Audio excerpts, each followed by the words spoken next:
Bismillahirrahmanirrahim. Assalamualaikum warahmatullahi wabarakatuh.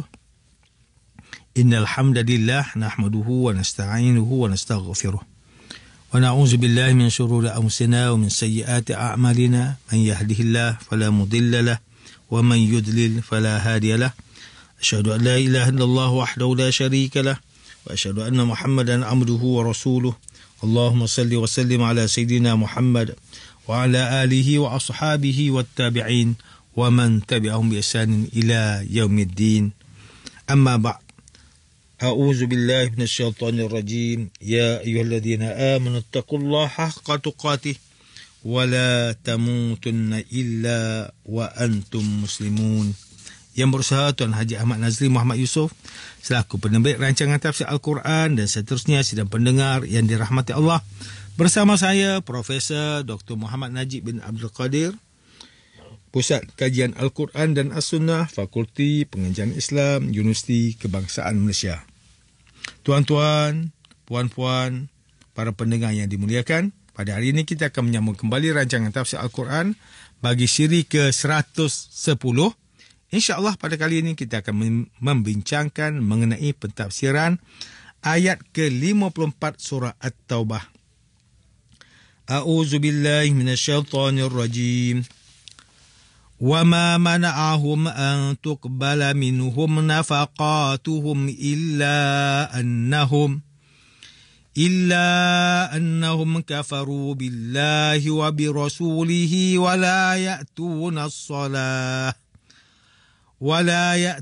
as-salata illa wa hum kusala wala yunfikuna illa wahum karihun. Dan tidak ada yang menghalangi mereka untuk diterima derma-derma mereka, melainkan kerana mereka kufur kepada Allah dan Rasulnya. Dan kerana mereka tidak mengerjakan solat, melainkan dengan keadaan malas, dan mereka pula tidak mendermakan hartanya, melainkan dengan perasaan benci. Sidang pendengar yang dirahmati Allah, Profesor Dr. Muhammad Quraish Shihab melalui kitabnya Tafsir Al-Misbah menyatakan bahawa ayat ke-54 surah At-Taubah ini merupakan penjelasan mengenai sebab sedekah atau derma orang munafik ditolak, iaitu kerana mereka kufur terhadap Allah dan Rasulnya, mereka tidak mengerjakan solat, melainkan dengan rasa malas, dan mereka tidak ikhlas memberi. Jika melihat tiga sebab ini, sebab yang pertama sahaja sudah cukup untuk menjadi sebab penolakan derma mereka. Tetapi ayat ini menyatakan dengan lebih jelas sikap buruk orang munafik dengan didatangkan sebab-sebab lain. Dalam menjelaskan perihal solat, ayat ini tidak digandingkan dengan kalimah yuqimuna, yang kebiasaannya digunakan di dalam ayat Al-Quran apabila menyentuh tentang solat. Tetapi ayat ini menggunakan lafaz ya'tuna. Hal ini kerana lafaz yuqimun digunakan untuk menggambarkan sesuatu yang sempurna. Jadi, di dalam konteks solat, ia bermaksud solat itu dilaksanakan dengan mengikut ketetapannya, iaitu mengikut syarat, rukun dan sunnahnya dengan khusyuk, seperti mana yang dilakukan sempurna oleh Rasulullah sallallahu alaihi wasallam. Hal inilah yang tidak dilakukan oleh orang munafik di dalam solat mereka. Bahkan mereka melaksanakannya dengan rasa malas. Sidang pendengar yang dirahmati Allah, Hamka melalui kitabnya Tafsir Al-Azhar mentafsirkan ayat ke-54 surah At-Taubah dengan menyatakan bahawa maksud kafir itu luas. Walaupun seseorang itu mengakui dengan lisannya bahawa dia beriman kepada Allah dan Rasulnya, namun mengelakkan diri daripada melaksanakan tuntutan agama seperti lari daripada seruan perang Tabuk, juga dikira sebagai kafir. Orang munafik ini adalah sebahagian daripada orang kafir, bahkan lebih buruk daripada orang kafir yang menentang secara terang-terangan, kerana orang munafik menentang Islam dalam diam. Orang munafik apabila mereka melaksanakan solat, mereka berasa malas. Sedangkan solat itu adalah tiang agama. Jika runtuh tiangnya, maka runtuhlah agamanya. Malas mengerjakan solat ini adalah tanda mundur imannya kepada Allah Subhanahu Wa Taala. Mereka juga mengeluarkan harta mereka dengan rasa terpaksa. Mereka merasa berat hati kerana harta itu digunakan untuk keperluan perang yang mana mereka membencinya. Tengku Muhammad Hasbi As-Siddiqi menerusi kitabnya Tafsir An-Nur mentafsirkan ayat ke-54 surah At-Taubah dengan menyatakan bahawa perkara yang menghalangi Allah daripada menerima pemberian harta yang dikeluarkan oleh orang munafik adalah kekufuran mereka kepada Allah dan sifatnya serta kekufuran mereka kepada Rasulullah sallallahu alaihi wasallam dan ajarannya. Selain itu mereka bersolat bukan kerana iman dan kewajipan, bukan kerana mengharapkan pahala dan bukan jua untuk menyempurnakan jiwa. Namun mereka mengerjakan solat dengan rasa malas dengan niat untuk menunjukkan kepada orang lain bahawa mereka bersolat untuk menjaga keselamatan diri mereka. Mereka juga tidak mengeluarkan harta sama ada untuk keperluan perang atau kemaslahatan lain, melainkan dengan rasa terpaksa, bukan kerana ikhlas demi meraih keredaan Allah Subhanahu wa taala. Tuan-tuan, puan-puan yang dimuliakan, Dr. Zainal Arifin Zakaria melalui kitabnya Tafsir Inspirasi memberikan tema bagi ayat ke-54 surah At-Taubah dengan pengorbanan kafir tidak layak diterima. Tafsiran ringkas yang diberikan adalah ikhlas itu adalah rahsia Allah yang berada di dalam hati orang mukmin. Tidak ada yang tahu keikhlasan itu melainkan Allah Subhanahu wa taala. Antara tanda-tanda keikhlasan ialah pertama, dia bersungguh dalam pekerjaannya. Dan kedua, dia melakukannya dengan senang hati. Sidang pendengar yang dimuliakan, demikianlah tafsir bagi ayat ke-54 surah At-Taubah.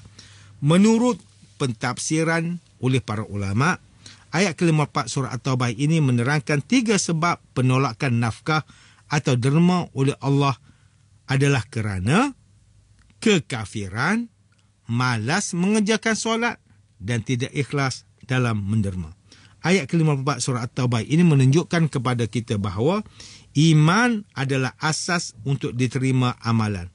Allah Subhanahu wa taala tidak meredai kekafiran, termasuklah kemunafikan dengan sikap melaksanakan solat secara malas dan bersedekah tanpa ikhlas. Allah Subhanahu wa taala berfirman di dalam surah Al-Anbiya ayat 94, "Faman ya'mal minas salihati wa huwa mu'minun fala kufrana li sa'yihi wa inna lahu katibun." Dengan yang demikian, sesiapa yang mengerjakan sesuatu amal kebaikan sedang ia beriman, maka tidaklah disia-siakan amal usahanya, dan sesungguhnya kami tetap menulisnya. Bagi orang mukmin yang beriman kepada Allah dan Rasulnya, setiap amalan mereka tidak akan disia-siakan dan akan diterima Allah Subhanahu wa taala. Hal ini membuktikan bahawa iman merupakan dasar utama bagi sesuatu amalan itu diterima oleh Allah. Oleh itu, setiap Muslim perlu menjaga keimanan mereka yang terletak di dalam hati. Rasulullah sallallahu alaihi wasallam bersabda, "Inna Allah la yanzuru ila suwarikum wa amwalikum, walakin yanzuru ila qulubikum wa a'malikum." Sesungguhnya Allah Subhanahu wa taala tidak melihat kepada rupa dan harta kalian, tetapi Allah melihat kepada hati dan amal kalian. Hadis riwayat Muslim. Sidang pendengar yang dimuliakan, antara pengajaran yang boleh kita ambil daripada tafsir ayat ke-54 surah At-Taubah ini ialah, pertama, umat Islam perlu beriman dengan sesungguhnya. Bukan hanya sekadar mengatakan beriman di lisan, tetapi perlu mengakuinya di dalam hati serta membuktikannya dengan tindakan. Orang yang hanya mengatakan dia beriman, namun hati dan tindakannya tidak seiring dengan perkataan itu, adalah orang munafik. Orang munafik ini termasuk dalam golongan orang kafir. Kedua, setiap Muslim perlu bermuhasabah diri dan jiwa tentang gejala munafik ini supaya kita tidak tergolong daripadanya. Kita perlu merenungi solat yang dilaksanakan setiap hari. Adakah ia dilaksanakan dengan rasa malas seperti orang munafik, atau dilaksanakan dengan sempurna seperti Rasulullah sallallahu alaihi wasallam. Kita juga perlu merenung sedekah dan pemberian harta kita. Adakah ia dikeluarkan dengan ikhlas atau dengan rasa terpaksa? Moga kita tiada gejala-gejala munafik dalam diri kita. Sidang pendengar yang dirahmati Allah, sekian sahaja rancangan tafsir Al-Quran pada hari ini. Semoga kita semua mendapat manfaat daripada perbincangan ilmu ini. InsyaAllah, mudah-mudahan kita akan bertemu lagi pada siri rancangan tafsir Al-Quran yang akan datang. Wabillahi taufiq wal hidayah. Wassalamualaikum warahmatullahi wabarakatuh.